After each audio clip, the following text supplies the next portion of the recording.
spots a winning move for Praggnanandhaa that I'm really curious if he found it. He found it! He played King H2. Do I see that correctly? He played the winning move! I'm sorry, I'm screaming, but that move is winning! It's winning! Because now all the threats that David showed, the check on b8 and then check on b7, now it's gonna win the rook. There's no more check with the black queen going for the draw. The queen to b3 is also threatened now too, because before you couldn't do it because of queen c1 check. So you're right, Anna. Rook b8, queen b7, queen b3. Every single threat is back on the books, and you saw Magnus just give a bit of an exasperated kind of. Well, that's a tough one to follow. What a move! King to h2, cool as a cucumber, winning move, moving the king one square up. I love it. That is so classy. That's prophylaxis, dodging checks in advance. That's great calculation, spotting that black simply has no way to untangle now. And according to our featured chat here, at least, apparently it was the only move to win directly on the spot. The only way to win in one move. King h2 might be a move that forces resignation. Somehow I doubt it. I think we'll get one more, but I wouldn't be surprised. That's why the hype was real. It was a star. A star is born. King h2, and Praggnanandhaa is an absolute star. What a find. And yeah. What a game this has been from start to finish. And we were praising Magnus Carlsen for his opening choice because he did find a way to make Pragg somewhat uncomfortable in the opening. We were talking about the pair of bishops, how Pragg prefers to play with the pair of bishops, and this was a line where the bishop would be traded. All those things did not matter. He didn't care. He said, okay, it's not what I prefer normally, but I can still play extremely well. And Magnus was too slow. He didn't castle. He went for queenside development, and that led to all the problems with the tactical patterns opening up the position. And now he needs to resign. Can he set up any traps? Is there any further tricks? Some last resource, David? I don't see it. David, you're on the spot. Find it. No, I agree. The inexistent move to save the game. I mean, first of all, incredible accuracy by Pragg. I saw a graph a moment ago showing White's advantage. That was really actually emblematic of how smooth he's been, how consistent he's been. Look at that. White's been better throughout, and it's only grown the advantage. What I would try, I think, if I were Magnus, just to try and prolong the fight 1 or 2 moves longer, Anna, I would ask one last question. Maybe play the move queen c6 to rule out one of your threats, just to stop rook b8, followed by queen b7. I cover the b7 square. But, I mean... Queen b3. Queen b3. That's the other move that was coming. And threatening checkmate in one is also pretty cool. I have to block. Queen e8 loses the queen, so if you block, I assume you just take d5 and keep marching forward. Yeah. You can check on b4 or a3. Like your check, Anna, and just jump in. Check and get into e7. Yeah. Okay, yeah. Even more efficient.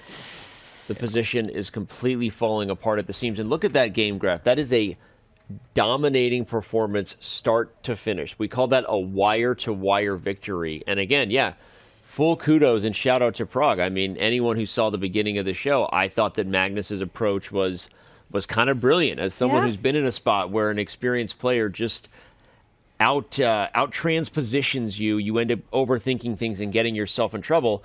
Pragg was using a ton of time on the clock, clearly looked uncomfortable. I think Magnus even had said himself in his first confessional visit that he kind of liked what he had gotten out of the opening, but he also acknowledged it was a provocative choice, it was an edgy choice, and when Pragg found it, he never looked back, as you could see. This has been absolutely incredible. Praggnanandhaa is... he's also just comfy there. He works hard at the board, but feels like he has a presence that he knows this is no longer a surprising result for him. He expects to get the job done when he has white against anybody, even if it's Magnus Carlsen. Yeah, and it feels like if we didn't know who his opponent was, you would think that he's playing against someone that maybe has less experienced or lower rated. From the way he dominated this game, it's crazy to know that this is Praggnanandhaa versus Magnus Carlsen. This is an 18-year-old chess rock star taking down the #1 player in the world with a move like king to h2. I would not be surprised if this becomes the move of the day, by the way. King to h2, move of the day. That would be my candidate. Move of the day. He's 18. By the way, didn't Gukesh turn 18 like today? Today. So a couple Happy birthday. Some 18-year-olds out there. Happy birthday to Gukesh, perhaps from your countryman Praggnanandhaa, getting a dub for you. What a present. What a present to India as well. What a present to India, a present for Gukesh. Pragg is on the verge of delivering, beating the tournament leader, and I don't think Magnus Carlsen has much more in the tank here. You asked a question earlier, Anna, whether this position was survivable. Survivable. Word of the day. Survivable. Survivable for Pragg. Is the position survivable? Well, guess what? They looked it up, and it is a word of an accident or ordeal able to be survived, not fatal. So, is it survivable? We're batting 3 for 3. We have not made up any words yet. Survivable. No, this position is not survivable. It is not able to be survived for Magnus Carlsen. It is fatal. Yeah, and one thing I'll point out, and I shouldn't be mentioning this because he's one of my best friends out there, Magnus, but the only way to beat him, attack. Players respect him too much, swap off queens, try to play for a draw. You never, ever see Magnus lose an endgame. You never see him get outplayed positionally. It's just king safety. He didn't castle his king. He gets mated. And this does happen from time to time. The kind of classical losses, rapid losses, blitz losses he has, they're only ever due to king safety issues. So keeping the queens on by Pragg, inspired decision, going for the attack, and the way he executed it. Not many people capable of that, of course, but impressive stuff. Does it mean, David, then, in your opinion, that sometimes you kind of need to not respect how strong, how experienced your opponent is, that you're playing the world #1, the man that has ruled the chess world for over a decade by now? You somehow need to forget all those titles and just go and play always one move at a time. Is that the recipe? As much easier said than done, of course. I told you, if Magnus could just show up in a mask and they didn't know they were playing him, maybe they would launch more attacks. No, but David, I agree. It's easier said than done, of course, but you have to be aggressive against Magnus Carlsen. It's the only way. And it's paying off for Pragg. He has he's known one speed in this game. And that speed, I believe, was like 178 miles per hour. It was speeding. It was illegal how fast he was going, and Pragg has kept his foot pedal to the metal all game. And 3,000 miles an hour, this one. I'm actually just remembering, I was going to mention Qatar Masters, where Magnus lost to a far lower rated player. He got attacked, checkmated pretty much. That was also a hedgehog. So Magnus, maybe the hedgehog isn't his favorite animal after all. This opening coming back to bite him. Interesting.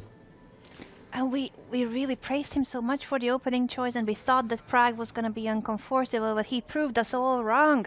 He proved us that it didn't matter, that it's not the kind of opening he wanted or that he prepared for. He was ready for the fight no matter what. I love that they are so disrespectful in a way, that they go for it. These youngsters, Praggnanandhaa, Gukesh, they're showing that it's the best approach against the experienced top players of the world, that you just... Oh, I thought that was resignation for a second. Rook to g8.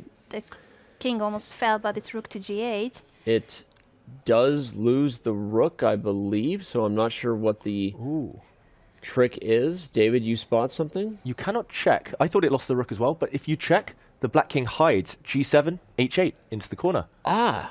Okay, yeah. Okay, so it doesn't lose the rook. Yet. It doesn't lose the rook yet.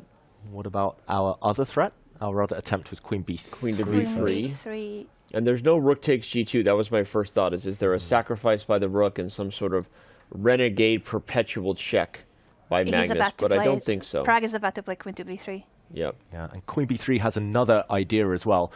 If, for example, black blocks with d5, then you give the check. And if king g7, then you slide the white queen across to g3.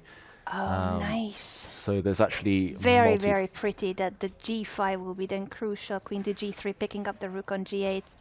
This is, I think, just the last attempt by Magnus Carlsen, whether Pragg will play the winning move, and he does. Queen to b3, threatening checkmate on f7, and there is no defense for the world #1. This is it. Game over.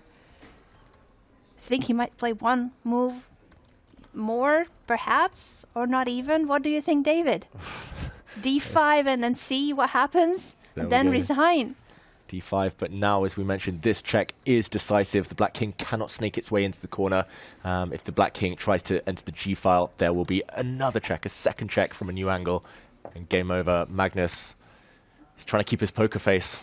Normally we see more head shakes from Magnus, but I think he respects how much Pragg, how accurate Pragg has been today. Yes, he definitely respects him a lot. And Wow. Takes H7. Pragg takes the pawn on H7 instead of the check that we were expecting. No, but this is great. Threatens checkmate in 2. Oh, it's perhaps even stronger. With queen to B8 check.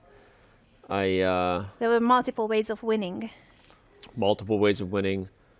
Magnus maybe plays queen D6, maybe resigns. Queen D6 is met by queen to B7, because then there will be no more rook sacrifices on G2. And there you go. Magnus Carlsen has resigned. Praggnanandhaa has beaten the world number 1, the former world champion, but greatest player of all time, arguably, Praggnanandhaa.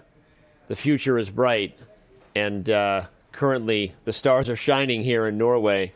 The youngest player in the field gets it done, beats the tournament leader.